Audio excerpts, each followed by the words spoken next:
버는 얘기하는 챔입니다. 오늘은 저번 시간에 우리가 투자하기 좋은 회사들이 어떤 특성을 가지고 있는지 갖추어야 할 덕목들에 대해서 성장성, 수익성, 안정성, 배당 등 이런 거를 얘기를 해봤죠. 오늘은 이제 네 번째 배당에 대해서 여러분들이 관심이 되게 많은 주제인데 크게 배당이 어떤 의미인지를 말씀을 드리고 이제 배당을 받기 위해서 언제 이 종목을 매수를 하셔야 하는지 그 날짜와 관련된 얘기를 드릴 거고요. 그리고 내가 이 종목을 들고 있으면 배당을 얼마나 받을 수 있는지, 그리고 마지막으로 여러분들이 나는 배당 많이 주는 고배당주만 사고 싶다 라고 하실 때 참고하시면 좋을 사이트까지 소개시켜 드리도록 하겠습니다. 배당이라는 건 용어가 되게 생소하시고 어렵지만 어려운 개념이 아닙니다. 회사가 1년 동안 우리 회사에 투자해 주셨으니까 감사합니다 라는 의미로 주식을 매수해 주신 주주 여러분들께 회사가 1년 동안 번 돈을 현금으로 나눠주는 거다 라고 생각을 하시면 되고요.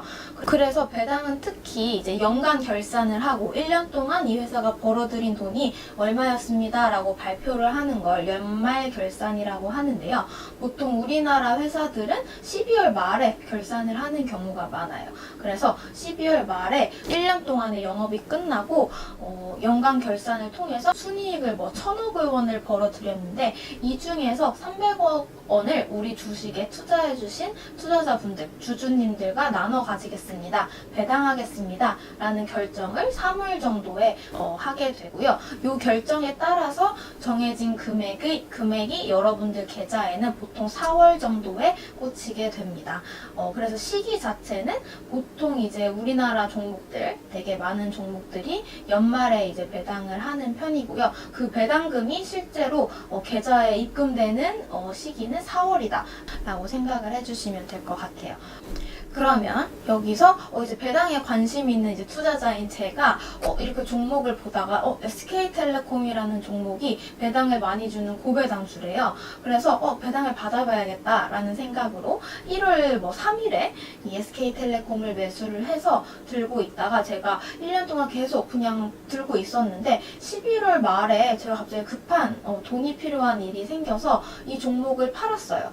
여기서 저는 연말 배당을 받을 수가 없습니다. 제가 1년 중에 얼마나 이 종목을 보유하고 있었는지는 중요하지 않아요.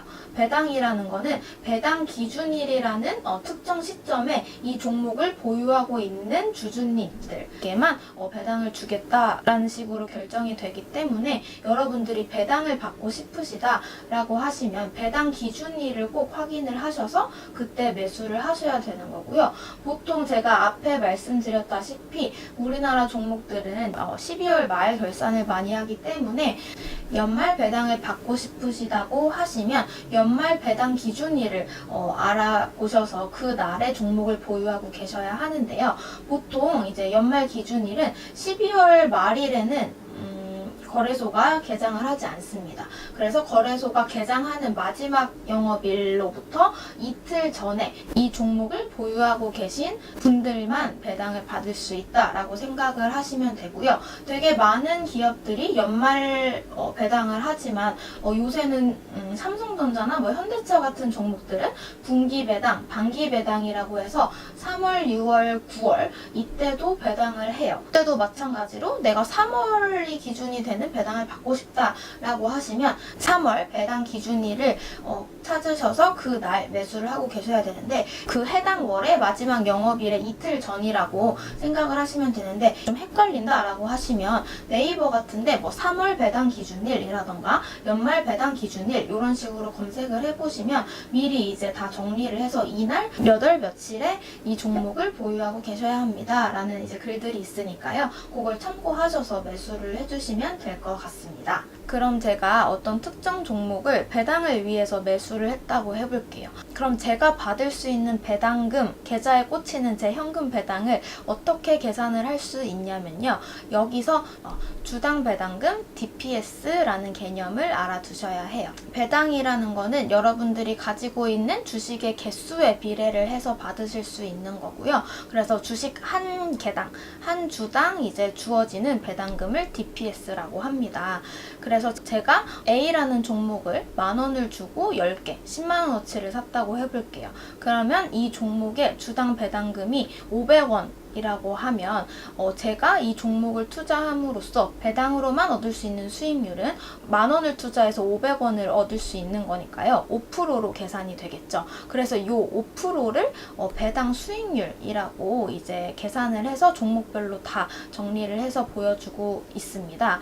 그래서 일반적으로 우리가 고배당주다라고 부르는 배당을 많이 주는 종목이다라고 부르는 종목들은 이 배당 수익률이 높은 종목들을 의미를 하는 거예요. 그래서 보통 우리나라 주식시장에서 배당을 많이 준다, 고배당주다 라고 이제 불리는 애들이 보통 배당 수익률이 이제 4에서 5%대 정도다 라고 생각을 해주시면 되고, 우리나라 전체 종목 평균이 한 2% 내외 정도 됩니다. 그래서 여러분들이 주식 투자를 하셔서 이 종목을 들고 계시면 주가가 올라서도 수익을 내실 수 있지만, 두 번째로 이런 배당을 통해서도 이득을 보실 수 있다라고 생각을 해주시면 됩니다. 그래서 이 배당 수익률과 DPS를 기준으로 해서 여러분들이 배당주에 투자했을 때 예상 수익률을 이제 계산을 해보실 수 있을 것 같고요. 그리고 이제 마지막으로 여러분들이 고배당주만 골라서 투자하고 싶으시다. 나는 뭐 저가에 사서 고가에 파는 이런 시세 차익을 보는 것보다 그냥 배당 많이 주는 애들 장기적으로 묻어놓고 그냥 은행 적금 이자율보다 높으니까 고배당주들만 골라서 사고 싶으시다 라고 하시면 또 이렇게 배당을 많이 주는 애들만 검색해서 보실 수 있는 사이트가 있어요. 마찬가지로 이제 네이버 금융 사이트, 우리 매번 가는 곳 있죠. 거기서 국내 증시 탭에서 왼쪽에 있는 배당 탭 을 눌러서 보시면 배당 수익률 순서대로 여러 종목들을 확인을 해보실 수 있는데, 아마 처음 여기를 보시면 굉장히 놀라울 거예요. 배당을 많이 주는 종목들은 막 배당으로만 20% 가까운 수익률을 준다고 하니까 그럼 이 종목 사면 되는 거 아니야? 라는 생각을 하실 수 있죠. 근데 배당이라는 게 조금 주의해서 보셔야 할 게, 여러분들이 이제 연말에 12월 말에 배당을 받아야겠다 라고 생각이 드셔서 배당주를 매수를 하셨어요. 근데 그 매수하는 순간에 여러분들이 배당을 얼마 받을지는 사실 확정된 게 아무것도 없습니다. 배당을 얼마 주는지는 12월에 매수를 하시고 그 다음에 3월에 있는 회의에서 결정이 되는 거기 때문에 여러분들이 매수하실 땐 배당을 얼마 주는지 모르는 채로 매수를 하시는 거예요. 그럼 여기 있는 배당 수익률들은 어떻게 계산이 되는 거냐에 대해서 말씀을 드리면, 보통 이제 작년보다 배당을 유지하거나 배당을 높이는 그런 경향성이 있기 때문에 요 네이버 금융 배당 화면상에서 나오는 배당 수익률은 이 종목이 작년 정도의 배당을 올해도 주겠거니 라고 가정을 하고 계산을 한 배당 수익률입니다. 따라서 여기에 있는 이제 종목들을 보실 때 주의하셔야 할 점은, 보통 배당 수익률이 10% 넘어가는 종목들에 혹하실 수 있는데 얘네들의 과거 최근 3년 배당금 추이를 같이 보시는 게 좋아요.